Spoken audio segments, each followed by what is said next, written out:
કાકાની ઉંમર પ્રમાણે નું કામ ગજબ છે.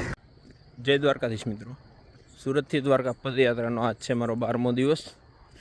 સવારના 4 વાગ્યાથી અત્યારમાં વાગ્યા છે 6:30. ત્યાં સુધીમાં અમે ચાલી ગયા છીએ લગભગ 10 કિલોમીટર જેવું.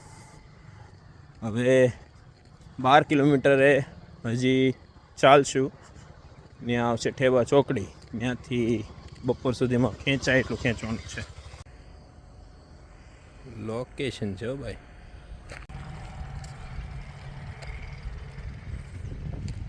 સવારના વાગ્યા છે 9:30 અને અમે લગભગ 24 કિલોમીટર જેવું કાપી નાખ્યું છે. ઠેબા ચોકડી મટી ગયા છે. આગળ ગમે ત્યાં હોટલ સ્ટે કરશું, થોડીક વાર બેસશું ને પછી ચાલશું. બપોરના વાગ્યા છે 2 ને અમે હોટલે જમીને નીકળી ગયા છીએ. હવે જોઈશું જેટલું કપાય એટલું કાપશું.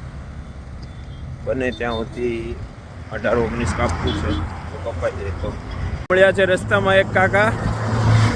આ કાકા રાજસ્થાનથી આવે છે અને એને લગભગ 20 દિવસ થઈ ગયા છે રાજસ્થાન. અને આજે કન્ટિન્યુ ચાલીને જવાના છે દ્વારકા સુધી. જ્યાં સુધી દ્વારકા નહીં પહોંચી જાય ત્યાં સુધી કન્ટિન્યુ ચાલવાના છે. મતલબ અહીંથી લગભગ 100 ને કેટલા કિલોમીટર કીધા? 161 કિલોમીટર સુધી કન્ટિન્યુ ચાલવાના છે.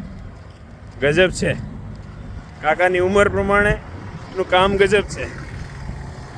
સાંજના વાગ્યા છે 5:30 અને અમે લગભગ 49 કિલોમીટર જેવું કાપી લીધું છે. અમે રૂમ પર પહોંચી ગયા છીએ. હવે આરામ કરશું, જમશું, બાકીનો વ્લોગ આવતીકાલે.